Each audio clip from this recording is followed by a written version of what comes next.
बिस्मिल्लाहिर्रहमानिर्रहीम। 8616 unit 4 evaluative role of administration के administration evaluate कैसे करती है चीज़ों को, यानी वो अप्लाई वगैरह तो कर लेती है, वो बना लेती है पॉलिसीज़ लॉ, फिर जो है ना वो गोल कर लेती है कि गोल जो है हमारा, तो लेकिन वो इवैल्यूएट कैसे करती है कि कहाँ तक उसके गोल अकम्प्लिश हुए हैं या नहीं।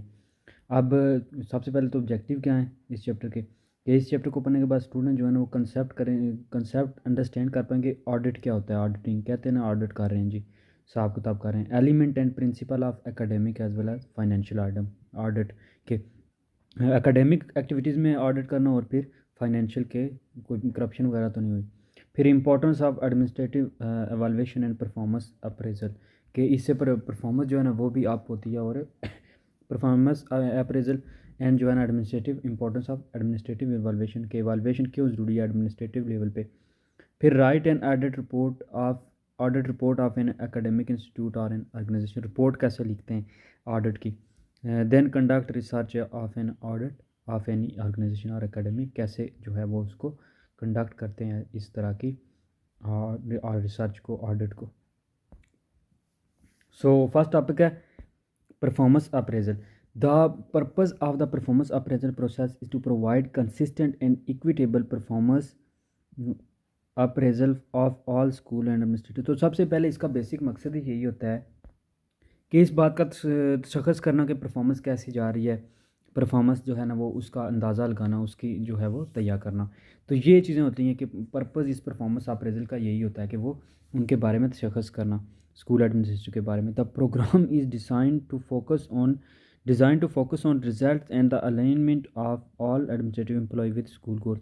तो मेन मकसद इसका यही होता है कि स्कूल के साथ जितने वो एडमिनिस्ट्रेटिव एम्प्लॉयज़ हैं उन सब के गोल्स, स्कूल गोल्स के साथ उनका क्या रोल है, वो कैसे रिजल्ट हैं, इस बात पे फोकस किया जाता है। जो परफॉर्मेंस अप्रेजल देखी जाती है कि परफॉर्मेंस की तशख़्ख़ुस की जाती है, परफॉर्मेंस का अंदाज़ा लगाया जाता है, एस्टिमेशन की जाती है कि वो क्या है उनकी परफॉर्मेंस और कैसे वो काम करते हैं।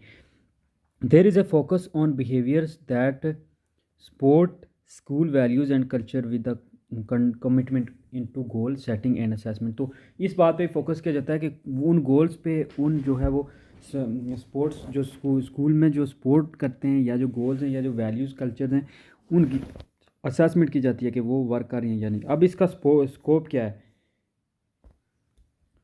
ये हर स्कूल में तकरीबन हर अदारे में अप्लाई होती है ये जो पॉलिसी है। स्कोप अगर इसका देखा जाए तो हर इंस्टीट्यूशन एडमिनिस्ट्रेटर, और फिर जो है ना कमिटेड, इसका मतलब होता है अट्रैक्ट करना, डेवलप करना, मैनेज करना और रिटेन करना high performance diverse and productive work force के। ये ऐसी चीज़ है कि जिसकी मदद से आप अगर परफॉर्मेंस अप्रेजल करते हो तो वो इसका स्कोप इतना है कि ये हर अदारे में अप्लाई होता है। एक तो ये पॉलिसी, दूसरा ये आपकी जो प्रोडक्टिविटी है उसको डेवलप करती है, उसको अट्रैक्ट करती है और मैनेज करने में हेल्प करती है, और फिर उसको कायम दायम रखती है, रिटेन रखती है, ठीक है, जारी रखती है वो, कि वो उस लिहाज से वो चलती रहती है।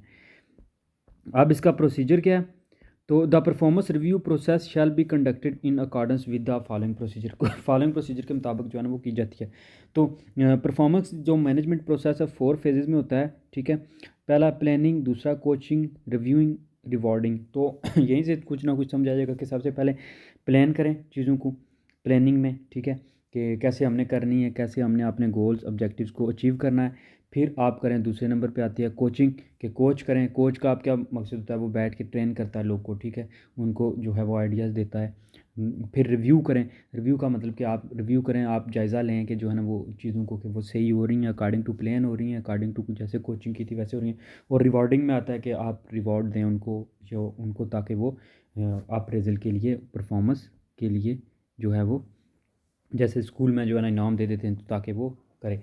अब जो परफॉर्मेंस साइकिल होता है वो चेक होता है एक फिजिकल ईयर के साथ, यानी जिस तरह बजट होता है ना, एक कहते हैं जी बजट फॉर फिजिकल ईयर, तो सेम जो है ना वो एक जो साल के बाद जो है ना वो परफॉर्मेंस, यानी जुलाई 1 थ्रू जून 30 के, एक जुलाई 1 से जून 30 तक कहते हैं ना, हर जुलाई 1 को यानी बजट जब पेश हुआ तो वो, तो एक साल की होती है परफॉर्मेंस, ठीक है, उसका जायज़ा लेते हैं। फिर दूसरे नंबर पे the department of human resource will use administrative appraisal.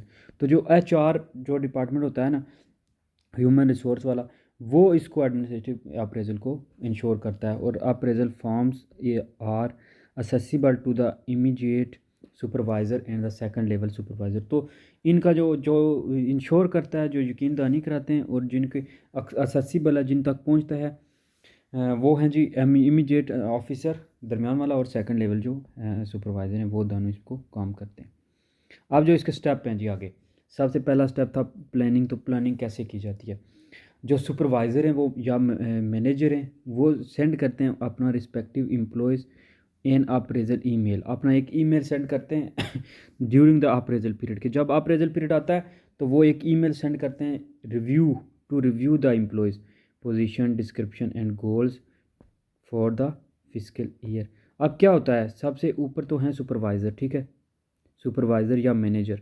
ये क्या करते हैं, जब यानी साल गुजर गया तो ये सबसे पहले एक भेजते हैं लेटर, एक ईमेल भेजते हैं एक एम्प्लॉय को ताकि रिव्यू करें। ईमेल भेजते हैं ताकि रिव्यू करें जो जो एम्प्लॉयज़ हैं उनकी साल भर की जो है ना पोजीशन डिस्क्रिप्शन और गोल। इफ़ इस्टेब्लिश, अगर वो इस्टेब्लिश हो जाए for the rating cycle to ensure the appraiser relate to the specific responsibility, तो वो क्या होगा कि वो अगर इन हो जाए, इस्टेब्लिश हो जाए रेटिंग स्केल के लिए, ताकि जो है ना वो यकीन दहानी किया जाए कि अप्रेजल जो है ना वो रिलेट कर रहा है टू द स्पेसिफिक रिस्पॉन्सिबिलिटी, कुछ जिम्मेदारी के साथ job assignments and standards that were conveyed to the employ for the rating cycle, के रेटिंग साइकिल के लिए उस हिसाब से रेटिंग किया जाता है पोजीशन उनकी देख के। वो कहता है कि सुपरवाइज़र मैनेजर एक ईमेल सेंड करते हैं ताकि तमाम जो एम्प्लॉयज़ हैं उनकी पूरा डेटा जो है ना, वो पूरी जॉब उसके बारे में, उसकी डिस्क्रिप्शन, उसके जिम्मेदारियाँ, उनके गोल्स सब रिव्यू किए जाएँ उनके स्टैंडर्ड के मुताबिक, ताकि रेटिंग स्केल पे वो आएँ। एक कापी जो होती है ना वो डिस्क्रिप्शन की, वो रिक्वेस्टेड की जाती है and should used as a guideline for the aspect of the process, ताकि उसके साथ एक कापी होती है जो उस जॉब की, जिसमें उनकी पोजीशन की डिस्क्रिप्शन होती है कि इस बंदे की ये रिस्पॉन्सिबिलिटी है, तो वो गाइडलाइन के लिए दी जाती हैं ताकि वो बंदा चेक करे और फिर देखे कि वाकई में उस एम्प्लॉय ने अपनी जिम्मेदारियाँ पूरी की हैं या नहीं। अब ये काम होता था सुपरवाइज़र का। अब दूसरे नंबर पे आते हैं जी डिवीजन या डिपार्टमेंट। डिवीजन या डिपार्टमेंट क्या करते हैं? यहाँ पे जो सुपरवाइज़र होते हैं कम्युनिकेट करते हैं इंस्टीट्यूट या organisations goal to administrative employees. तो ये फिर जो होते हैं ना, यहाँ के दूसरे नंबर पे, जो पहले नंबर पे तो मैनेजर या सुपरवाइज़र थे, दूसरे नंबर पे आप डिवीजन या डिपार्टमेंट जो था, वो वहाँ का जो सुपरवाइज़र थे वो कम्युनिकेट कर रहे हैं आप अदारे से या ऑर्गेनाइजेशन से गोल टू एडमिनिस्ट्रेटिव एम्प्लॉय से, कि हमारे जो है ना अदारे के ये गोल हैं या ये जो है ना इस ऑर्गेनाइजेशन के गोल हैं। तीसरे नंबर पे आता है जी इंडिविजुअल एडमिनिस्ट्रेटिव जो होते हैं ना, वो employees develop draft of individual goal using the smart format. तो वो स्मार्ट फॉर्मेट में जो है ना डेवलप करते हैं ड्राफ्ट, ठीक है, employees develop draft of individual goals, एक इंडिविजुअल के गोल के जो है ना ड्राफ्ट प्रिपेयर करते हैं स्मार्ट फॉर्म में। स्मार्ट क्या होता है? एस से स्पेसिफिक, एम से मेजरेबल, ए से अटेनेबल, आर से रेलिवेंट और टी से टाइम बेस्ड, ठीक है, कि ये इस तरह जो है ना स्मार्ट होते हैं, स्पेसिफिक भी होते हैं, ख़ास जो होते हैं, मेजरेबल जो है ना वो ये हो सकते हैं, अटेनेबल अचीवेबल भी होते हैं, रेलिवेंट बिल्कुल जो है ना वो रेलिवेंट होते हैं एजुकेशन के, और टाइम बेस के, टाइम के हिसाब से। ये नहीं है कि 10 साल का मनसूबा एक दफ़ा देते हैं। नेक्स्ट नंबर 4 पे आता है जी प्लानिंग में, कि जो सुपरवाइज़र होते हैं और एम्प्लॉयज़ होते हैं वो रिव्यू करते हैं गोल्स एंड ऑब्जेक्टिव को। वो ऑब्जेक्टिव और गोल्स को जो है ना वो रिव्यू करते हैं, इंश्योर करते हैं जी प्रॉपर ऑब्जेक्टिविटी। जो सुपरवाइज़र होते हैं वो सर्टन गोल्स सेट करते हैं स्टैंडर्ड के साथ, और रिक्वायरमेंट करते हैं कि position in mind but not person holding the position, के जो है ना कि स्टैंडर्ड एंड द रिक्वायर्ड, कि जिस पोजीशन पे एक बंदा होना चाहिए, कोई जो है ना वो मेरिट, यानी मेरिट होना चाहिए, मेरिट के सिवा कोई ऐसा बंदा उस पोजीशन को होल्ड ना करे, not person holding the position. तो जो है ना वो एम्प्लॉयज़, अब सुपरवाइज़र लास्ट प्लानिंग में लास्ट प्लान, पहले तो वो सबसे लिस्ट भेजते हैं, दूसरे नंबर पे वो ऑर्गेनाइजेशन के गोल बताते हैं, तीसरे नंबर पे जो गोल सेट करते हैं वो स्मार्ट गोल होते हैं ताकि अचीव भी हों, स्पेसिफिक भी हों, मेजरेबल भी हों, रेलिवेंट हों, टाइम बेस्ड भी हों, और चौथे में वो सीधे जो है ना ऑब्जेक्टिव और गोल सेट करते हैं एम्प्लॉयज़ के साथ मिलके, और फिर उस हिसाब से बंदू को पोजीशन के हिसाब से जॉब दे देते हैं, काम दे देते हैं कि ये आपने करना है। तो ये सारा कुछ था प्लानिंग में, कि प्लान किया उनने जो है ना वो मिल के ऑर्गेनाइजेशन के जो थे बड़े उनके साथ। दूसरे नंबर पे आती है जी कोचिंग। अब कोचिंग में जो है ना supervisor track individual performance and reinforce और coaches to improve performance and further develop the employ. तो ये फर्दर एम्प्लॉय करने कहते हैं ना, कि जैसे क्रिकेट में कोच, तो कोच होता है इसीलिए उनको अच्छा गाइड करे, उनको परफॉर्मेंस जो है ना फर्दर बेहतर करने में हेल्प करे। तो यहाँ भी supervisor as a coach act कर रहा है, कि सुपरवाइज़र जो होता है ना वो उन ट्रैक इंडिविजुअल जो होते हैं ना उनको परफॉर्मेंस दे एंड जो है ना उनकी रीइंफोर्स कर रहा है ताकि वो इम्प्रूव करें परफॉर्मेंस को फर्दर डेवलप करें। दूसरे नंबर पे आता है जी जो एडमिनिस्ट्रेटिव एम्प्लॉय होते हैं वो इन्फॉर्म करते हैं जो है ना सुपरवाइज़र को about the barriers to success के उनको सक्सेस टू सक्सेस या बैरियर टू सक्सेस के कौन से उनको हर्डल्स आ रहे हैं, कौन से जो है ना रास्ते में रोड़े हैं जो उन्हें रोक रहे हैं, तो वो एडमिनिस्ट्रेटिव एम्प्लॉयज़ को बताते हैं, कोचिंग के लिए हेल्प यानी मांगते हैं। और थर्ड नंबर पे है सुपरवाइज़र और एम्प्लॉय में initiate sorry initiate interim review meeting to discuss performance progress to date. तो अब तक यानी कितनी प्रोग्रेस हुई है ये चेक करने के लिए कोचिंग में वो बुलाते हैं। और फिर उनको कोचिंग में मेन मकसद प्लानिंग में तो प्लान की उन्हें गोल सेट किए, ठीक है, जबकि जो कोचिंग थी इसमें उन्हें सिंपल उन्हें कोच प्रोवाइड किया, उन्हें जो है ना वो परफॉर्मेंस फर्दर डेवलप करने में हेल्प की, इम्प्रूव करने में हेल्प की। तो ये कोचिंग का मकसद हो गया, यही बात है सिंपली सादा सी। और तीसरी नंबर पे है रिव्यू कि no later than deadline supervisor will conduct performance appraisal के डेडलाइन जो भी दी जाती है यानी 30 अगर जून डेडलाइन है कि साल पूरा हो गया जी आज, तो उसी वक्त जो है ना वो मैनेजर या सुपरवाइज़र को जो है रिव्यू करना चाहिए, उनको लेट नहीं करना चाहिए परफॉर्मेंस अप्रेजल का, उसी वक्त उन्हें जायज़ा लेना चाहिए। Eight the end of the cycle performance cycle के एंड पे एम्प्लॉयज़ जो है ना वो प्रोवाइड करें supervisor with the actual result achieve and the supervisor complete appraisal कि वो कंप्लीट जो एक्चुअल रिजल्ट आए हैं, जो वो अच्छी परफॉर्मेंस है बुरी है, वो उनको सुपरवाइज़र को प्रोवाइड की जाए। सुपरवाइज़र भी इवैल्यूएट करें रेट्स और कॉम्पिटेंसी जो है ना एट दिस टाइम, इस टाइम जो है ना रेट्स और कॉम्पिटेंसी को जो है ना वो जज करें, उसको इवैल्यूएट करें, उसको रिव्यू करें। और ओवरऑल रेटिंग जो है ना at the end of the competencies section is system calculated. तो एंड पे जो है ना वो कैपेसिटेंसी उसकी जो है ना कैपेसिटेंसी कॉम्पिटेंसी जो है ना वो इवालुएट करें, रिव्यू करें। फिर एंड पे है जी 4 नंबर के सुपरवाइज़र जो है ना वो कंप्लीट करें, अकम्पलिशमेंट करें section of the professional development plan component of the form के जो उन कंपोनेंट में जहाँ पे प्रोफेशनल डेवलपमेंट प्लान का होता है उसको लिखें कि ये अकम्पलिश हुआ है कि नहीं हुआ और उस सेक्शन में रिकॉर्ड रखें। नेक्स्ट है जी जो अप्रेजल जो होगा वो will be based on employees performance होगा कि जो अप्रेजल आप करोगे वो एम्प्लॉइज़ को करोगे, एम्प्लॉइज़ ने रिव्यू उनकी रिव्यू करोगे इंटायर पीरियड इंटायर ईयर का, और उनको नॉट आइसोलेटेड इंसिडेंट और performance prior to the review period being evaluated. तो पूरे जो है ना उनके पीरियड की जो है ना एवलुएट करें, उसके रिजल्ट को जो है वो मेंशन करें कि वो उसकी परफॉर्मेंस कैसे हुई है ताकि वो नेक्स्ट जो है ना मज़ीद बेहतर हो। फिर कमेंट सेक्शन में जो है ना proper support use to support performance rating और इंडिकेट करें कि प्रॉब्लम एरिया कहाँ है, गाइडेंस प्रोवाइड करें एम्प्लॉयज़ को। फिर जो है ना कमेंट करें कि must be provided for exceed standard के स्टैंडर्ड क्या हैं, बिलो स्टैंडर्ड कुछ स्टैंडर्ड से ऊपर हैं या स्टैंडर्ड से नीचे हैं। फिर नीड क्या है इंप्रूवमेंट की, अनसेटिस्फैक्ट्री है जो जिस तरह से होता है ना अनसेटिस्फैक्ट्री, वीक, पुअर, सेटिस्फैक्ट्री। तो इस तरह जो है ना वो एंड पे उसको दें कि रेटिंग स्केल पे कि वो कैसी उसकी परफॉर्मेंस है। तो ये सारा रिव्यू में यही कुछ बता रहे हैं कि वो बंदे की जैसे रिज़ल्ट कार्ड आप बनाते हो ना, कोई टीचर रिजल्ट कार्ड बनाता है तो उसमें वो पूरा जो है ना ग्रेड वगैरह लिखता है उस बंदे के। फिर एंड पे जो है ना वो लिखता है सेटिस्फैक्ट्री या अनसेटिस्फैक्ट्री। तो वो फिर जो है ना वो पर्सन हु कंप्लीट जो पर्सन कंप्लीट करे वो साइन करे परफॉर्मेंस वैल्यूएशन पे रिपोर्ट पे। और rater of employ must be employ immediate supervisor. तो वो रेटिंग जो भी करेगा वो सुपरवाइज़र इमीडिएट सुपरवाइज़र करेगा एम्प्लॉय का, ठीक है, कि जो भी वैल्यूएट करता है वो पर्सन अपने साइन करे, जिस तरह बिल्कुल सेम रिजल्ट कार्ड पे जो है ना वो होता है कि कंट्रोलर इम्तिहानात के, फिर इंचार्ज टीचर के। तो इस तरह जो बंदा कंप्लीट करता है वो अलग साइन करेगा, जो सुपरवाइज़र है वो अलग साइन करेगा, और वो रेटर भी करेगा। फिर जो है ना एम्प्लाई वर्क जो कर रहा है under more than one supervisor, जो एक से ज़्यादा सुपरवाइज़र के दरमियान काम कर रहा है ड्यूरिंग रेटिंग पीरियड, तो supervisor under whom the employee was working at the time the change in assignment occurred shall prepare an appraisal for the period as the employ supervisor. तो क्या होगा कि वो कहते हैं कि अगर एक बंदे ने एक से ज़्यादा सुपरवाइज़र के अंडर काम किया तो वो फिर जो टाइम चेंज करते वक्त जो असाइनमेंट उसे मिली है उस वक्त जो होता है ना सुपरवाइज़र, वो फिर उसकी जो है वो रेटिंग करेगा। फिर जी परफॉर्मेंस जो है the performance discussion is the most important step in the performance review process.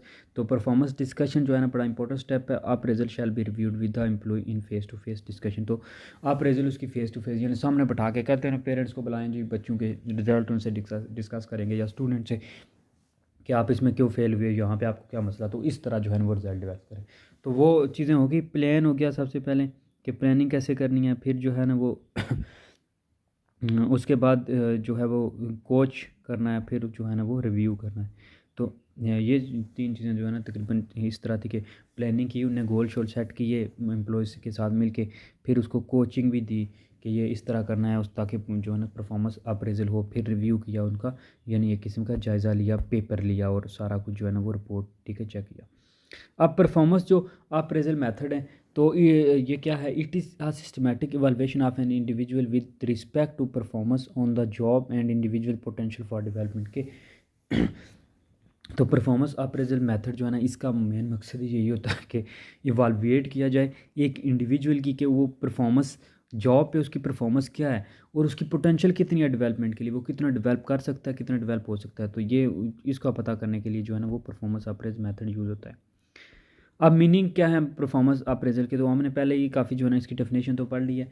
तो परफॉर्मेंस अप्रेजल जो है ना वो असेसमेंट होती है किसी भी इंडिविजुअल की परफॉर्मेंस की सिस्टमैटिक वे में, कि सही वो प्रॉपर उन्हें मेथड बताया कि आपने जो है ना रिपोर्ट तैयार करनी है पूरे ईयर की, और फिर उसके हिसाब से जो है ना वो डेवलप करके उसके और जायज़ा लेना है। It is development tool used for all round development of the employees. तो एम्प्लॉयज़ की डेवलपमेंट के लिए बेसिकली यूज़ किया जाता है। फ़ायदे इसके बेनिफिट्स में यह आता है कि ये इंडिविजुअल की परफॉर्मेंस को जो है वो चेक करने के लिए यूज़ होता है। दूसरा, ये एम्प्लॉय की किसी ऑर्गेनाइजेशन में डेवलप करने के लिए एम्प्लॉयज़ की परफॉर्मेंस मेजर करने में जो है ना वो कि factor job knowledge quantity output initiative leadership ability supervision dependability cooperation judgement versatility and health. तो ये सारी चीज़ें जज करने के लिए उसको जो है ना ये परफॉर्मेंस अप्रेजल किया जाता है, ताकि वो बंदा काबिल भी है, वो उसके पास नॉलेज भी है, उसके पास क्वालिटी भी है, क्वांटिटी भी है, लीडरशिप को जो है ना वो स्किल्स भी हैं, एबिलिटीज़ भी है, सुपरविजन भी है। तो ये सब जिसमें हो उसको वो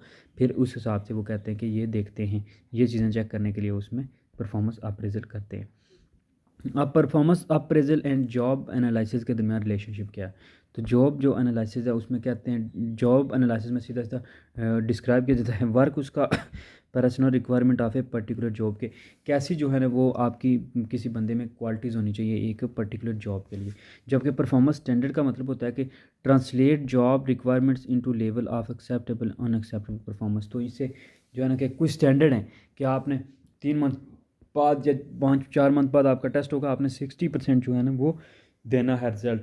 तो तब जाके जो है ना, पहले तो आपने उसको जॉब बताई कि आपने बायो पढ़ानी है या केमिस्ट्री पढ़ानी है या इंग्लिश पढ़ानी है क्लास में, ठीक है, ये होगी जॉब। और इसके लिए हमें एमएससी बायोलॉजिस्ट या बॉटनिस्ट या जोलॉजिस्ट चाहिए। फिर आप दूसरे नंबर पे आता है परफॉर्मेंस स्टैंडर्ड्स। तो परफॉर्मेंस स्टैंडर्ड में सीधा है ट्रांसलेट करें जॉब रिक्वायरमेंट को ताकि आप कहें कि हमारे यहाँ जो है ना वो आप 2-3 मंथ प्रोबेशन पे हैं, उसके बाद अगर आप का रिज़ल्ट 60% आता है तो हम आपको परमानेंट कर लेंगे। ये हमारा क्राइटेरिया स्टैंडर्ड है। तीसरे नंबर पे आता है जी आप परफॉर्मेंस अप्रेजल। परफॉर्मेंस अप्रेजल में क्या होता है कि जॉब को डिस्क्राइब किया जाता है relevant strength and weakness of each individual के, डिस्क्राइब द जॉब रेलिवेंट के जॉब के हिसाब से लोगों को आपने 30 चीज समझ लें कि वो 3 मंथ बाद आपने टेस्ट लिया और फिर जितने न्यू टीचर थे आप उन्हें बताओगे कि जॉब के हमारे जॉब के लिए ये चीज़ें चाहिए थी, 60% रिजल्ट चाहिए था या 70% रिजल्ट चाहिए था, और ये इतना पंक्चुअलिटी चाहिए थी, रेगुलरिटी चाहिए थी, लेकिन ये आपकी वीकनेस है, आपने यहाँ पे अच्छा काम किया है, यहाँ पे आपने कमियाँ छोड़ी हैं। तो ये सब कुछ चीज़ें। अब ऑब्जेक्टिव्स ऑफ परफॉर्मेंस अप्रेजल कौन कौन से हैं। Use of performance apprise.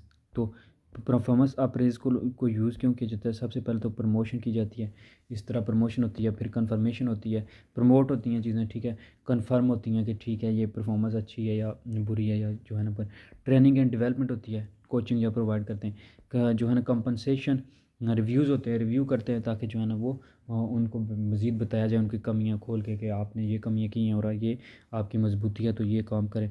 फिर कंपिटेंसी बिल्डिंग करते हैं ताकि कैपेसिटेंस जो है ना उनमें बड़े कम्पिटेंट हों, ठीक है। इंप्रूव करते हैं कम्युनिकेशन, इवैल्यूएशन करते हैं एचआर प्रोग्राम्स की, और फीडबैक और ग्रीवनेस देते हैं एंड पे कि फीडबैक देते हैं कि अच्छा या बुरा काम आपने किया। एचआर प्रोग्राम की जो है ना एचआर प्रोग्राम की इवैल्यूएशन करते हैं। गोल्स क्या हैं जी परफॉर्मेंस अप्रेजल की। परफॉर्मेंस अप्रेजल के जनरल गोल जो है ना और स्पेसिफिक गोल। अब जनरल गोल में आता है डेवलपमेंटल यूज़, के डेवलपमेंट करनी है हमने। तो इस तरह जो है ना डेवलपमेंटल यूज़ के लिए सबसे पहले इंडिविजुअल की नीड्स देखी जाती हैं कि टीचर या स्टूडेंट की नीड क्या है, वो स्पेसिफिक में देखा जाता है, उन नीड को पूरा किया जाता है। परफॉर्मेंस का फीडबैक दिया जाता है कि परफॉर्मेंस कैसी है, रेटिंग की जाती है परफॉर्मेंस की। ट्रांसफ़र एंड प्लेसमेंट देखा जाता है कि किस चीज़ को कहाँ ट्रांसफ़र करना है, किसको कहाँ प्लेस करना है, उसके जो है ना कैपेबिलिटीज़, उसकी एबिलिटीज़ के हिसाब से। स्ट्रेंथ एंड डेवलपमेंट नीड्स देखी जाती हैं कि मजबूती के लिए या डेवलपमेंट करने के लिए हमें कौन सी चीज़ों की ज़रूरत पड़ेगी, वो सब चीज़ें हम देखते हैं। अब दूसरे नंबर पे है एडमिनिस्ट्रेटिव डिसीजन यूजेस कि एडमिनिस्ट्रेटिव क्या इस्तेमाल करती है, क्या डिसीजन करती है। उनकी सैलरी स्पेसिफिक गोल में आता है कि सैलरी को जो है ना वो इंक्रीज़ करें या उस हिसाब से सैलरी प्रमोशन करें, उनकी प्रमोट करें उनको कि ओहदे ऊपर दें, ठीक है, पोजीशनें उनकी जो है ना वो दें पोजीशनें। रिटेंशन करें या टर्मिनेशन रखें या निकाल दें। रिकॉग्निशन करें, उनकी पहचान करें। ले ऑफिस बनाएं, ठीक है, ले ऑफ्स। फिर पूर परफॉर्मर जो है ना उनको उनकी आइडेंटिफिकेशन करेगी कौन जो है लाइबिलिटीज़ हैं और कौन जो है ना वो कंपनी ऑर्गेनाइजेशन के लिए बेहतरीन काम कर रहे हैं। नंबर 3 पे है जी ऑर्गेनाइजेशनल मेंटेनेंस। तो ऑर्गेनाइजेशन मेंटेनेंस में आता है कि HR प्लानिंग करें, ठीक है।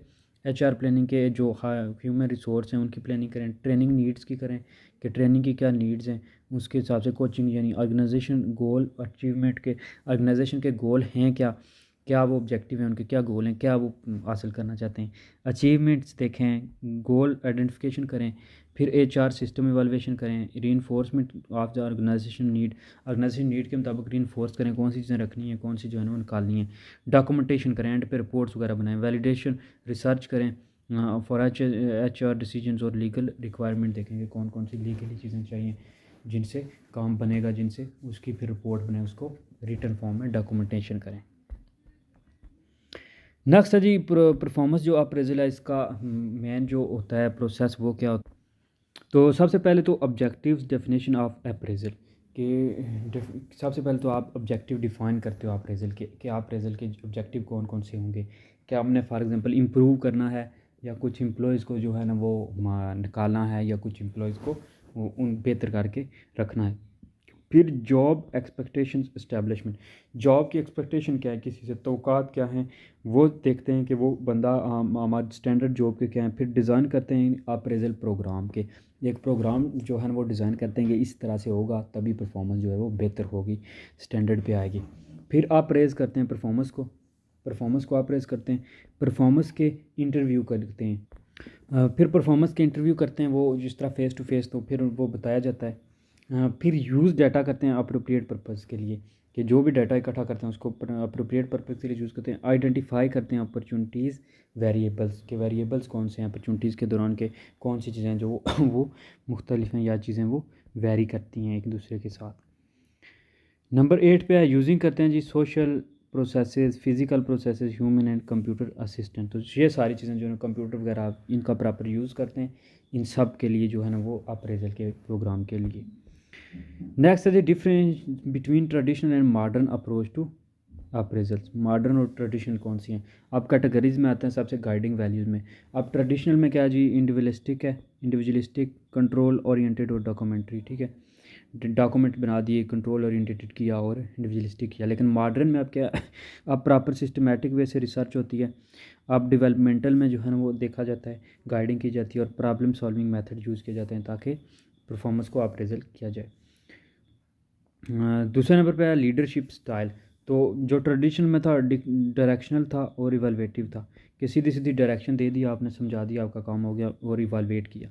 लेकिन अब मॉडर्न में क्या है, फैसिलिटेटिव है कि वो चीज़ें प्रोवाइड करते हैं, वो कोचिंग हेल्प करते हैं। अब लीडरशिप स्टाइल में कि पहले लीडरशिप होता था बिल्कुल डायरेक्शन दे दी, ठीक है इधर जाओ ये करो, ठीक है आपने पढ़ाना है, इवैल्यूएट करना बस, फिर इवैल्यूएट किया। लेकिन मॉडर्न में क्या हो गया, फैसिलिटेटिव हो गया कि आप वो पूरी पूरी सपोर्ट करते हैं और कोचिंग देते हैं साथ आपको ताकि बेहतर बनाया जा सके। फिर फ्रीक्वेंसी में क्या, ट्रेडिशनल में जो है ना ओकेजनल होती थी, कभी कभी, ठीक है ना, मौके पे, ठीक है, साल में 2 दफ़ा, 1 दफ़ा, 6 महीने में 1 दफ़ा। जबकि मॉडर्न में क्या फ़्रीक्वेंट है, आप लगातार होती हैं। फिर फॉर्मेलिटीज़ क्या थी, ट्रेडिशन में हाई फॉर्मेलिटीज़ थी, इसमें अब इतनी फॉर्मेलिटीज़ नहीं है, इतना ज़्यादा कुछ वो नहीं है। रिवॉर्ड यहाँ पे क्या था, इंडिविजुअलिस्टिक था। जो ट्रेडिशनल था कि एक बंदे की परफॉर्मेंस बहुत अच्छी है, ये हो गया, वो उसने काम कर दिया। जबकि आप मॉडर्न में ग्रुप लेवल पे भी देते हैं और ऑर्गेनाइजेशन लेवल पे भी जो है वो रिवॉर्ड करते हैं ताकि जो है ना वो लोग आगे मिल के बढ़ के मिलजुल के काम करें। नेक्स्ट है जी technique methods of performance appraisal. तो broadly all methods of appraisal can be divided into two different categories, दो डिफरेंट कैटेगरीज में जो है ना अप्रेजल मेथड को डिफाइन जो है ना वो डिवाइड किया गया है। एक है पास्ट ओरिएंटेड मेथड और एक है फ्यूचर ओरिएंटेड मेथड। के एक पास्ट के हिसाब से कि उसकी बंदे की पास्ट की जो है अप्रेजल जो भी उसकी है परफॉर्मेंस उसके, और दूसरा फ्यूचर में जो है ना उसको परफॉर्मेंस को बेहतर बनाने के लिए या उस पर काम करने के लिए।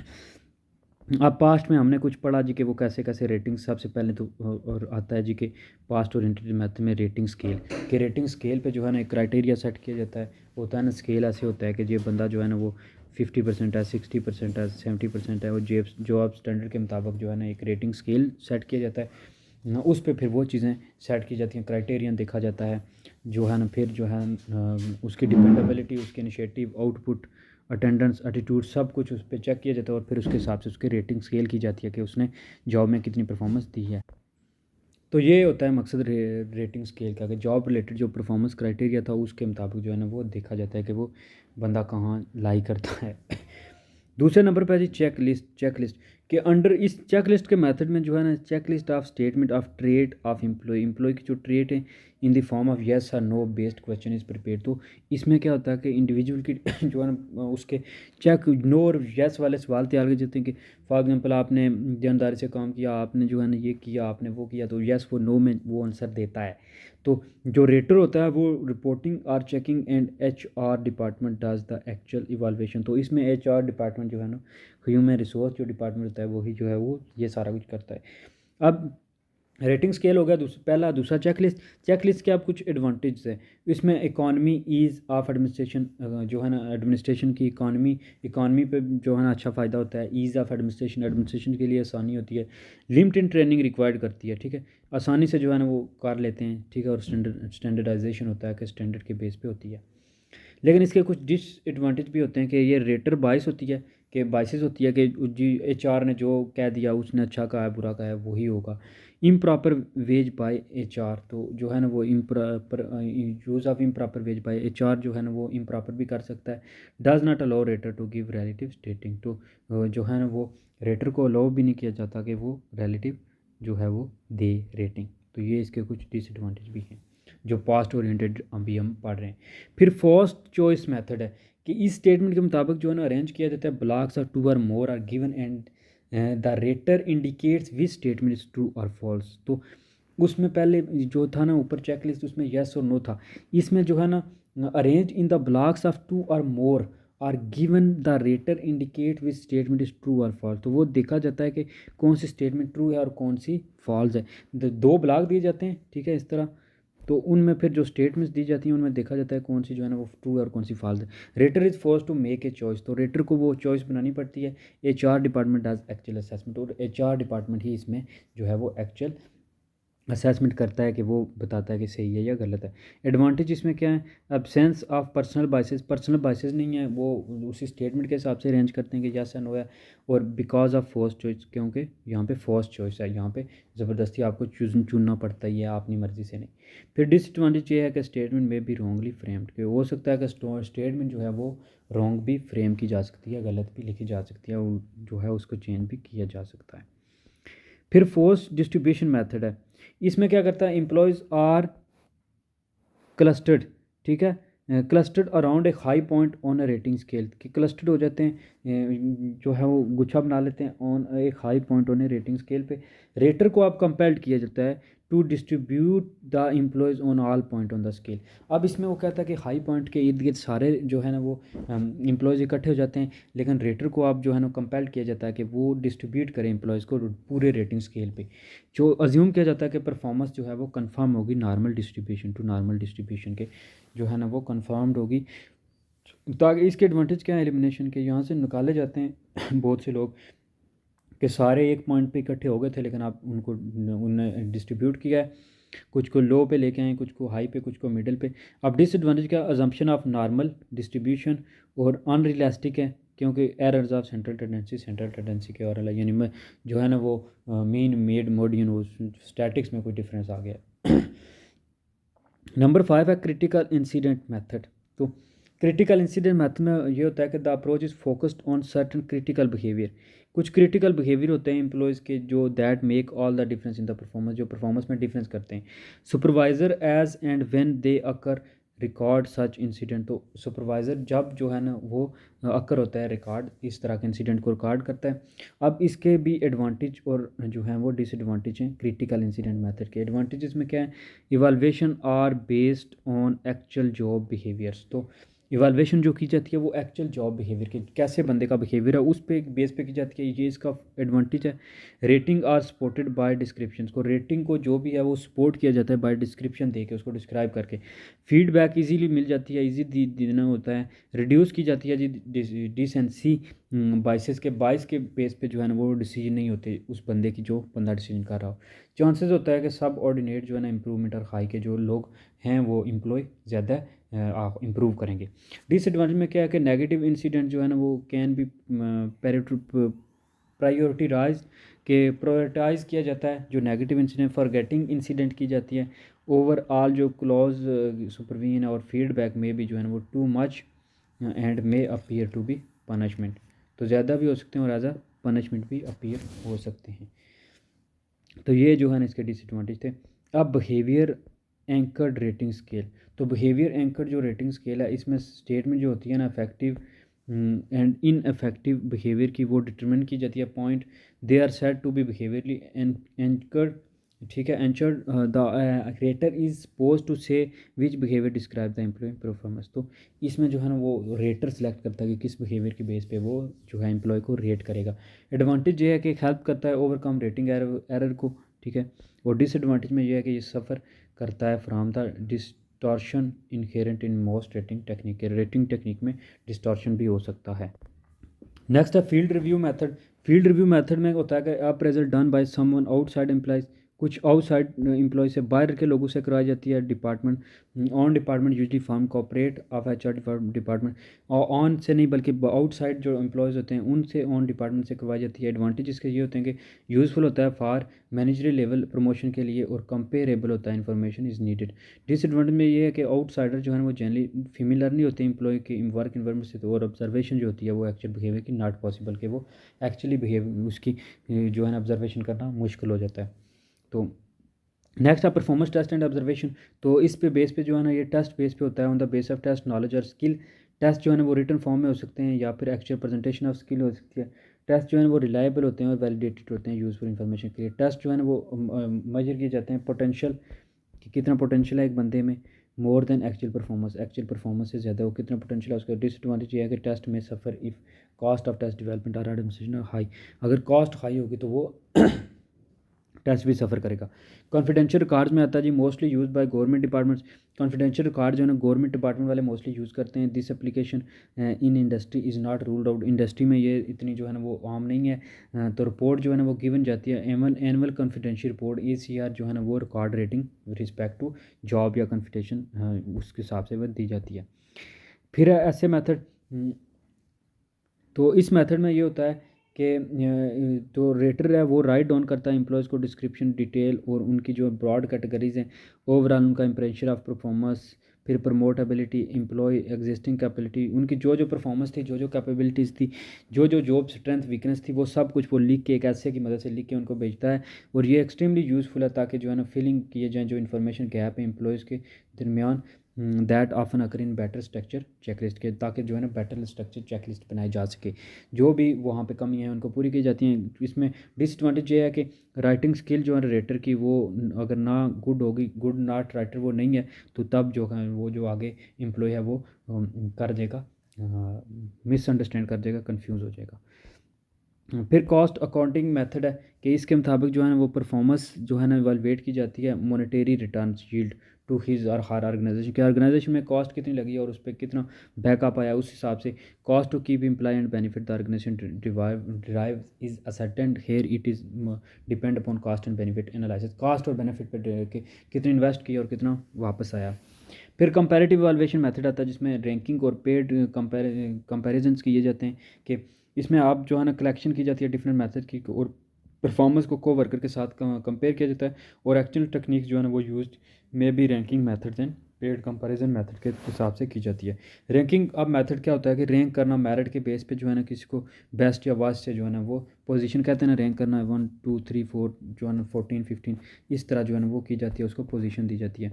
पेड कंपैरिजन में क्या है कि दो को कंपेयर किए जाते हैं, दो के परफॉर्मेंस, एक ही 10% है, दूसरे की जो है ना निस्बत 20 है या 30 है, तो इस तरह जो है ना वो कैलकुलेट की जाती है ताकि जो है ना वो ये देखें 2 उसने लगाया हुआ n-1/2, तो ये इस तरह जो है ना वो की जाती है। अब फ्यूचर ओरिएंटेड में आते हैं। फ्यूचर ओरिएंटेड जो पास्ट ओरिएंटेड है उसमें हमने पढ़ा कि उसकी परफॉर्मेंस वगैरह कैसे जज की जाती है। फ्यूचर में आप क्या करते हैं, तो फ्यूचर में मैनेजमेंट बाय ऑब्जेक्टिव, सबसे पहले तो मैनेजमेंट जो है ना ऑब्जेक्टिव सेट करती है related against achievement of objective setted by जो स्टेट किए थे जी मैनेजमेंट ने, उसके ऑब्जेक्टिव देखते हैं। MBO यानी मैनेजमेंट जो है ना वो बाइस ऑब्जेक्टिव्स, मैनेजमेंट बाय ऑब्जेक्टिव्स, उनको अंडर जो है ना कुछ चीज़ों को किया जाता है, जैसे एस्टैब्लिश किए जाते हैं गोल्ड और desired outcome for each subordinate. हर एम्प्लॉय के लिए कुछ गोल दिए जाते हैं और उसको कहा जाता है कि ये हमारा नताज है, ये हमें नतीजा चाहिए। सेटिंग की जाती है परफॉर्मेंस स्टैंडर्ड के, इस बेस पे आपने जो है ना परफॉर्मेंस करनी है, ये स्टैंडर्ड है, इतना रिजल्ट देना है। कंपैरिजन किया जाता है actual goal with attain by the employees के, एक्चुअल गोल हमारे क्या थे और अटेन क्या एम्प्लॉय ने हासिल किए हैं। फिर इस्टेब्लिश किए जाते हैं न्यू गोल और new strategy not achieved in previous year के, अगर एक साल में नहीं हो सकते तो नेक्स्ट ईयर में न्यू गोल वगैरह सेट किए जाते हैं। एडवांटेज इसके क्या हैं, it is more useful for manager position, managerial position के लिए ये बड़ा ज़रूरी है जो है ना वो यूज़फुल है। तो डिसएडवांटेज ये है कि नॉट हर जॉब के लिए ये एप्लीकेबल नहीं है। लोकेशन मेरिट पे may result in setting short term goal, तो शॉर्ट टर्म गोल हो सकते हैं और rather than important and long term goal, तो शॉर्ट टर्म गोल के लिए जो हो सकता है, लॉन्ग टर्म गोल के लिए इतना इंपॉर्टेंट इतना जो है ना वो नहीं काम हो सकता। साइकोलॉजिकल अप्रेजल ये है कि मेंटली जो है ना लोग को ब्रेनी तौर पर जो है ना वो साइकोलॉजिकल टेस्ट की जाते हैं, डिस्कशन की जाती है सुपरवाइज़र के साथ, रिव्यू उनकी जो है ना कंसुलेशन की जाती है, उनको मेंटली लोगों को प्रिपेयर किया जाता है ताकि हमें फ्यूचर में ये जो है ना मोटिवेट किया जाता है उनको, उनके इंटेलेक्चुअल जो इमोशनल एम्प्लॉयज़ की इमोशन वगैरह को कंट्रोल किया जाता है, उनको बताया जाता है कैसे आपने अच्छा काम करना है, ताकि वो उनको मोटिवेट किया जाता है, मेंटली प्रिपेयर किया जाता है ताकि अच्छा रिजल्ट आए। फिर असेसमेंट जो सेंटर्स हैं ये पहले USA और UK में जो है ना फर्स्टली हुए जो है 1943 में, फिर जो है ना असेसमेंट सेंटर अब दुनिया में ओवरऑल वर्ल्ड वाइड जो है ना पाए जाते हैं, जहाँ पे मैनेजर होते हैं और वो कम टुगेदर करते हैं और पार्टिसिपेंट की जो होती हैं जॉब रिलेटेड एक्सरसाइज वो एवेलुएट करते हैं और ट्रेन करते हैं ओवर ऑब्जर्वर्स और उनको ट्रेन करते हैं, ठीक है। डिसएडवांटेज ये है कि ये कॉस्ट है, क्योंकि कॉस्ट एम्प्लॉय ट्रैवलिंग उनमें लॉजिंग जो है ना साइकोलॉजिस्ट, तो ये उनके इसके लिए डिफरेंट बंदे चाहिए होते हैं, तो वो सारे ज़ाहिर सी बात है चार्ज ले करेंगे, पास जो है ना उनको पे देनी पड़ेगी, तो इस वजह से बड़ा जो है ना ये इसमें बड़ा खर्चा आता है, बड़ी कॉस्ट इफेक्टिव है। फिर जो है ना एडवांटेज ये है कि वेल कंडक्ट हो जाता है, परफॉर्मेंस प्रोग्रेस के ज़्यादा चांसेस होते हैं, रिलायबिलिटी होती है क्योंकि बंदे खुद कर रहे हैं, प्रोडक्टिविटी प्रिडिक्टिव, और जो है ना वो रॉन्ग पीपल हायर नहीं होते, बल्कि टेस्ट लेने के बाद आप जो वही लोग हायर करते हो जो काबिल होते हैं।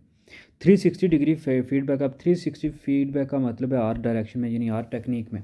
It is technique which is systematic collection of performance on individual group derived from a number of stakeholders like immediate, तो एक बंदा जितने जितने लोग के अंडर काम कर रहा होता है उस सब से, उसके जो सुपरवाइजर्स हैं उससे, टीम मेंबर से, कस्टमर जो पीर जो सब से, यानी वो उसकी परफॉर्मेंस का रिकॉर्ड लिया जाता है 3 डिग्री, फिर उसे फीडबैक दिया जाता है, ठीक है, कि ताकि वो अप्रेजर बन सके। फाइनेंशियल ऑडिट किया जाता है ताकि जो है ना वो ऑडिट किया जाता है, ऑडिट जो है ना वो dig deep into the institution organisation financial institution, ठीक है, प्रॉब करता है अकाउंट रिकॉर्ड को, ताकि जो भी वो पॉलिसीज़ हों उसके जो भी एरियाज़ हों फाइनेंशियल एरियाज़ में सेंसिटिव, ठीक है, तो पब्लिकली जो है ना ट्रेडेड कॉर्पोरेशन जस्ट और subject to external financial audit, regular basis पे जो है ना ऑडिट किया जाता है, उसके देखा जाता है फाइनेंस कितना खर्चा हुआ है, क्या कुछ हुआ है, कितना जो है ना उसने जो है चीज़ें की हैं और क्या कुछ जो है ना उसने कोई करप्शन तो नहीं हुई, तो ये सारी चीज़ें करेंगे। आप इसके लिए कुछ स्टेप लगते हैं। सबसे पहले स्टेप में तो रिव्यू सिस्टम होता है कि इन्फॉर्मेशन की जो है ना वो रिव्यू लिया जाता है, बैंक स्टेटमेंट उसके सब जो है ना उसको स्केल उसकी सीट्स उसकी जो है ना बैंक स्टेटमेंट्स और सारा कुछ दिया जाता है, और फिर वो अकाउंटिंग डिपार्टमेंट को फॉरवर्ड किया जाता है कि ये रिकॉर्ड है, तो आप चेक करें कि इसने कोई फाइनेंशियल जो है ना वो ऑडिट करें कि वाकई में जो है ना चीज़ें ऐसी हुई हैं और अच्छी हुई हैं।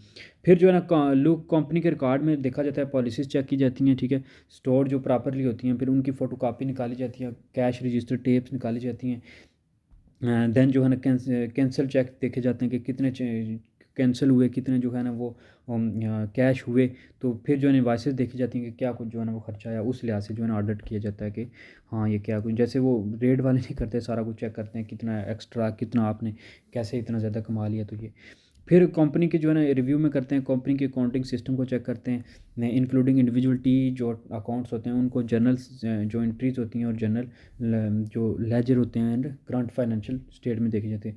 स्टेप 4 में किया जाता है कंट्रोल की जाती है institution internal control policies to gauge the level of protection they provide from corruption से बचने के लिए ये मोस्टली किया जाता है और पॉलिसीज़ इंक्लूड की जाती हैं ताकि इनको अकाउंटिंग की जो भी ड्यूटीज़ होती हैं उनको सेपरेशन किया जाए और देखा जाए कि सॉफ्टवेयर होते हैं जो चेक करते हैं कि एग्जैक्टली वाक़या में जो है ना क्या हुआ और क्या नहीं होना चाहिए था।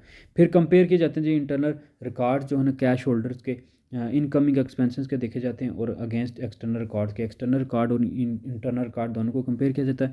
कंपनी के स्टोर जो एक्सटर्नल रिकॉर्ड होते हैं उनको कंपेयर किया जाता है सिलेक्टेड के साथ और ट्रांजैक्शन जो है ना वो देखी जाती हैं कि एक्सटर्नली कितनी हुई है, इंटरनली कितनी हुई है, वो सही हैं या भी नहीं है, रिलायबल हैं।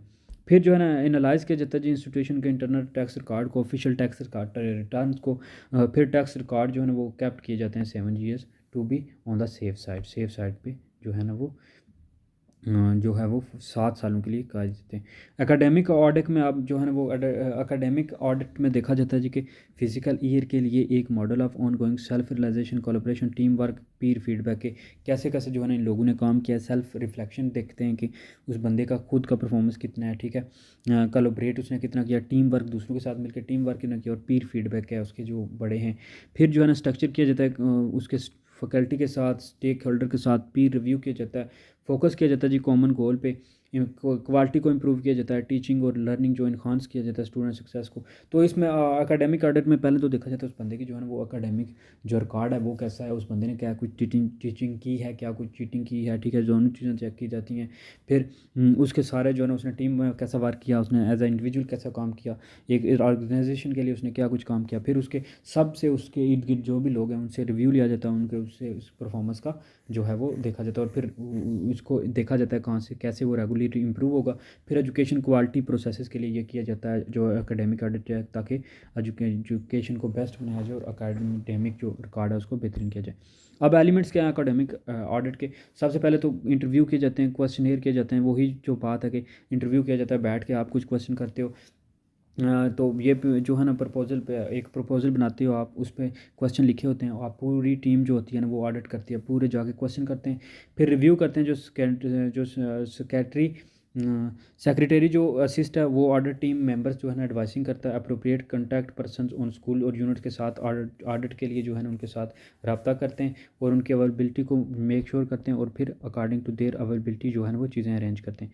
फिर टीम लीडर होते हैं, टीम लीडर से वो रिव्यू लेते हैं कि जो है ना बंदे की कैसे काम किया, पार्टिकुलर रिस्पेक्ट और वेन्यूज सेलेक्ट करते हैं, अवॉइड करते हैं जी डाउट और रिव्यू करते हैं, सेक्रेटरी जो है सर्कुलेट करते हैं नोट ऑफ एलोकेशन ऑफ, तो सारा कुछ जो है ना वो पहले में उसने उन बंदे की उसने एकेडमिक को चेक किया, उसने उसकी परफॉर्मेंस को चेक किया, फिर उसके बारे में आप इंटरव्यू ले रहे हैं, आप पूरा जो है ना वो ऑडिट कर रहे हैं कि कैसे कैसे उसने काम किया। फिर टीम लीडर जो है ना वो again assisted by the review secretary team leader को जो है ना असिस्ट करता है, तो वो मेंबर जो है ना वो ड्राफ्ट करते हैं और फिर एक ऑडिट रिपोर्ट तैयार करते हैं और ये रिपोर्ट फिर आगे जाती है तो वो पता चलता है कि उस बंदे को वो इवैल्यूएट करते हैं उसकी जो भी परफॉर्मेंस है उसके बारे में।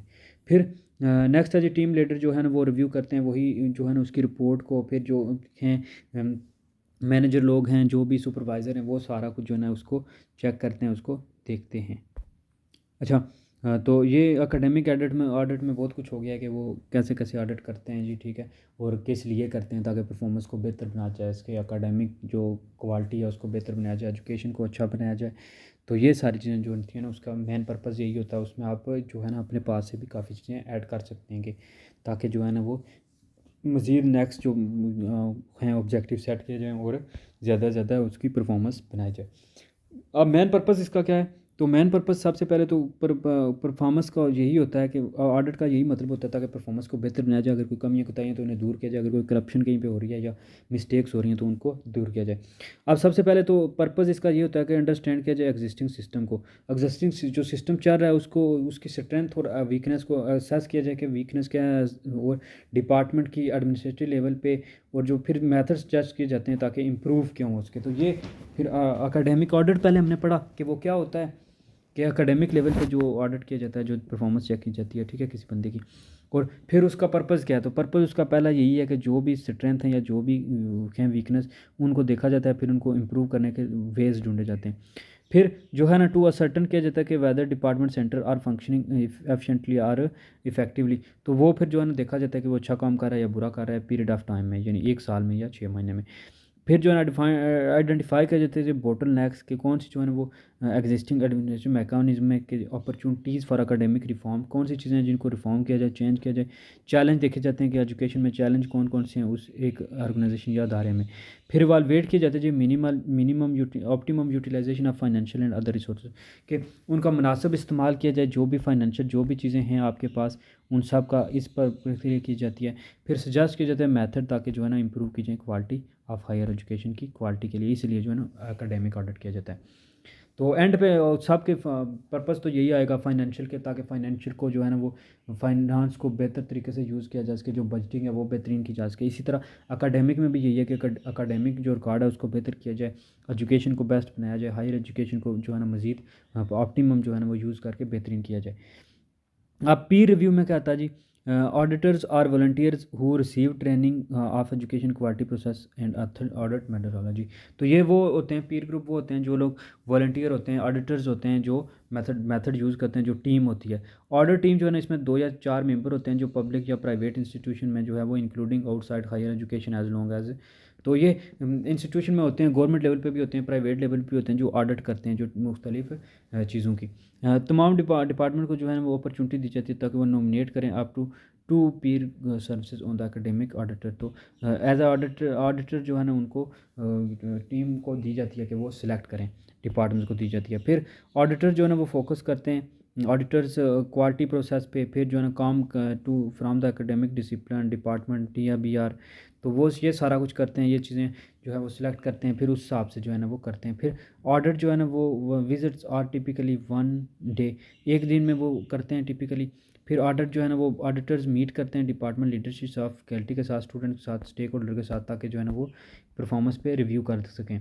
देन जो है ना वो सिमिलर क्वेश्चन आस्क करते हैं जी, साइटेड अबाउट जो है ना वो उनकी रिपोर्ट अब कैसे होती है, रिपोर्ट कैसे लिखते हैं। सबसे पहले तो वो हाईलाइट करते हैं कि एग्जाम्पलरी प्रैक्टिस के उन्होंने क्या किया, नोटिंग करते हैं एरियाज़ फॉर इम्प्रूवमेंट के, कौन कौन से एरियाज़ में इम्प्रूवमेंट चाहिए, ठीक है।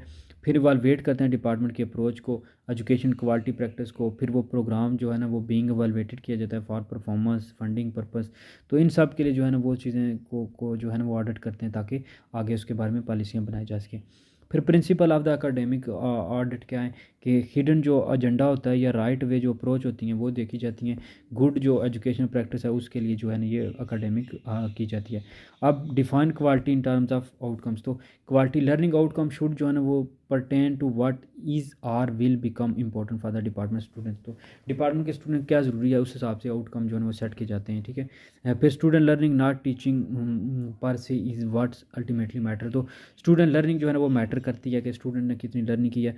फोकस ऑन आप प्रोसेसेस क्या होते हैं कि डिपार्टमेंट जो है ना वो एनालाइज करते हैं, teachers teach how, teacher teach how, student learn, then best approach होती है ये टीचिंग लर्निंग के लिए। फिर वो discipline study their discipline literature and collected data on what works well and what does not. तो वो सारा कुछ कलेक्ट करते हैं, उनका इन्फॉर्मेशन देखते हैं और फिर उस हिसाब से देखते हैं कि कौन सी चीज़ अच्छी है, कौन सी चीज़ अच्छी वर्क करेगी और कौन सी नहीं करेगी। फिर एक्सपेरिमेंटेशन करते हैं कि will active learning should be encourage, या एक्टिव लर्निंग को इनकरेज किया जाए या नहीं। फिर कोलीग का वो मुताला करते हैं, वर्क करते हैं कोलैबोरेटिवली, कि टीम वर्क जो होता है वो टीम वर्क का कंसेंसस करते हैं, कोलैबोरेटली मिलजुल के काम करते हैं कि नहीं। फैकल्टी और ओनर यानी स्टूडेंट और जो ऑर्गेनाइजेशन है वो मिल के काम करते हैं, मैनेजमेंट स्कूल। फिर डायलॉग और कोलैबोरेशन शुड भी इनकरेज करते हैं कि मिलजुल के काम करें। बेस डिसीजन एविडेंस के बेस पे जो है ना डिसीजन होते हैं, वो एविडेंस डाटा वगैरह इकट्ठा करते हैं, फिर डाटा को एनालाइज करते हैं, डिज़ाइन करते हैं और असेसमेंट मेथड के थ्रू करते हैं कि जो है वो अच्छा काम किया है या बुरा किया है। फिर स्ट्राइव फॉर कोहेरेंस करते हैं कि कोर्स शुड जो है ना build upon one another to provide necessary breadth and depth के हिसाब से, कि उनके हिसाब से फिर जो है ना वो कोहेरेंस चेक करते हैं कि वो उसके साथ कोहेरेंस हैं कि नहीं। लर्न किया जाता है, बेस्ट प्रैक्टिस की जाती है, बेस्ट जो है ना वो अडाप्ट किए जाते हैं बेस्ट वेज सर्कमस्टांसिस में। फिर जो है ना वो बेस्ट प्रैक्टिस दी जाती है, रेस द बार की जाती हैं ऑफ अदर डिपार्टमेंट की बेहतरी के लिए। मेक कंटिन्यूस जो इम्प्रूवमेंट है उसको प्रायोरिटी बनाया जाता है ताकि कंटिन्यूसली वर्क चलता रहे, प्रायोरिटी दी जाती है। The format of the audit report audit report have a standard format comparison. इसमें क्या रिपोर्ट अब कैसे तैयार की जाती है, ठीक है। सबसे पहले तो टाइटल ऑफ द ऑडिट लिखा जाता है कि ऑडिट का टाइटल क्या है ऑडिट का, कि एकेडमिक है, फाइनेंशियल है। फिर membership of the audit team लिखे जाते हैं कि ये रिपोर्ट जो है ना फलां फलां बंदा पेश कर रहा है। फिर टीम का रेफरेंस दिया जाता है पर्टिकुलर ऑडिट के लिए। मेथडोलॉजी लगाई जाती है कि हमने कौन सा मेथड यूज़ किया। फिर डिस्क्रिप्शन दी जाती है करंट पॉलिसीज़ प्रोसीजर और arrangement for the topic audit के किस स्पेस पे हुआ, क्यों हुआ। फिर रिस्क असेसमेंट देखे जाते हैं कि outlining why the policies procedure and agreement underpinning the topic auditor required to the quality assured के क्वालिटी अश्योर करने के लिए कौन से हमने टॉपिक जो है ना वो सिलेक्ट किए थे। तो हाँ, तो आप ये दिया जाए कि क्यों यूनिवर्सिटी में जो है ना वो करंटली ये चीज़ें फेल हो रही हैं पॉलिसीज़ वगैरह। फंडिंग किया जाता है ऑडिट को। फिर जो है ना प्रिंसिपली दो जो है ना वो टू टाइप्स हैं, is there with the current policies procedures and arrangement for the topic audit. फिर जो है ना इस तरह कुछ क्वेश्चन किए जाते हैं, उनका फिर आंसर दिया जाता है। फिर एडमिनिस्ट्रेटिव जो इवाल्वेशन है वो तो एडमिनिस्ट्रेटिव इवाल्वेशन में ये होता है कि वो हाई लेवल पे होते हैं। एक तो उनकी कोई जो परफॉर्मेंस है उसको कर नहीं सकता, ठीक है। टिपिकली कोई ऐसा बंदा नहीं है जो उनको इवालुएट कर सके, तो इसलिए इंपॉर्टेंट है कि वो जो है ना, लेकिन आगे बढ़ने के लिए ज़रूरी है कि इवालुएशन होती रहे। तो इसलिए वो सेल्फ इवालुएशन और सेल्फ जो है ना रिफ्लेक्शन करते हैं, ताकि उसके थ्रू जो है ना वो क्राइटेरिया के हिसाब से देखा जाए वो सेट आते हैं कि नहीं, और वो उस पर काम किया जाए। अब इवालुएशन सिस्टम जो है ना इसमें क्या होता है कि फ़ोकस किया जाए स्कूल की इंप्रूवमेंट के लिए, कि हम स्कूल को इम्प्रूव करेंगे, उस हिसाब से इवालुएशन होनी चाहिए। परफॉर्मेंस बेस्ड होनी चाहिए कि परफॉर्मेंस बंदी कैसी है। फिर इंक्लूड किया जाए जी द इवैल्यूएटिव इंडिविजुअल इनपुट, कि उसने क्या कुछ दिया है उस स्कूल के लिए, क्या कुछ जो है ना वो खिदमत की है। स्टेक होल्डर को भी इन्वॉल्व किया जाए कि जो लोग जो है ना स्टेक होल्डर हैं, जो लोग जिनकी खातिर हो रहा है जो है ना वहाँ पे कर रहे हैं। फिर रेलिवेंट जो है ना मिनिस्टर फंक्शन होना चाहिए, एडमिनिस्ट्रेटिव फंक्शन टास्क के एक्सपेक्टेशन टू गोल देखा जाए कि गोल जो है ना वो अचीव हुए कि नहीं है। प्रमोट की जाए कम्युनिकेशन कोलैबोरेशन तमाम के दरमियान जा, ताकि मिलजुल के सारे काम करें। और इंश्योर किया जाए frequency of assessment and feedback. Hold जो एडमिनिस्ट्रेटर्स हैं उनको अकाउंटेबल और रिवॉर्ड इफेक्टिव लीडर बनाया जाए। तो ये था सारा जी इवाल्वेशन का प्रोसेस। ऑडिट इवाल्वेशन काफ़ी लंबा चैप्टर था, तो मैंने कोशिश की है कि जो है ना इस 51-52 मिनट में इसको कंप्लीट किया जाए। तो इंशाल्लाह अगर आप अच्छे से सुनेंगे, फुल वीडियो सुनेंगे, तो वो आपको फ़ायदा ही देगी। Thank you for watching this video. Subscribe my channel, like the video, press bell icon button, share the link to others, and thank you visiting and for watching.